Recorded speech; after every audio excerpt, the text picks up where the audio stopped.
שלום וברכה מוריי ורבותיי, עברנו את אחד מהמועדים, הימים המוזרים ביותר שהיו לנו. היה לנו ל"ג בעומר כמעט כמו כל שנה. העלייה לרשב"י הייתה כמעט כמו כל שנה. המדורות היו כמעט כמו כל שנה. המפגשים המשפחתיים היו גם כמעט כמו כל שנה. היו פערים גדולים בין ל"ג בעומר הזה לבין כל הל"ג בעומר לדורותיו. אנשים שמיום היוולדם ועד היום לא פספסו אפילו פעם אחת להגיע לקברו של רבי שמעון ביום ל"ג בעומר. זו הייתה השנה הראשונה בחייהם בה הם לא הגיעו לציונו של הצדיק. אבל היה משהו אחד שלא השתנה בל"ג בעומר הזה מכל יתר ימות ל"ג בעומר מאז ומעולם.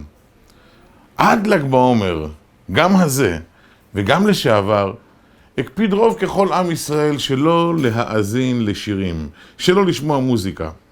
ומאתמול זה התחיל להשתולל, זה התחיל לפרוץ. גם האדם בביתו, גם האדם במכוניתו, גם האדם במשרדו ובחדרו האישי, הדליק ורקד ושמח וצהל, והגיע לימדים בהם התפרצו רוב ככל עם ישראל ואמרו, אנחנו לא מבינים איך שרדנו את הימים הללו.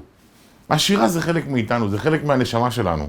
הגאון מווילנה כותב שהיכל השירה הוא ההיכל הקרוב ביותר להיכל הנבואה. על שאול המלך כתוב שכאשר הוא היה רוצה להתנבא, הוא היה אומר, קחו לי מנגן, ויהי כנגן המנגן ותהי עליו יד השם. רוח השם הייתה נחה עליו כאשר הוא היה מתחיל לשמוע שירים. זה כתוב גם על בני הנביאים.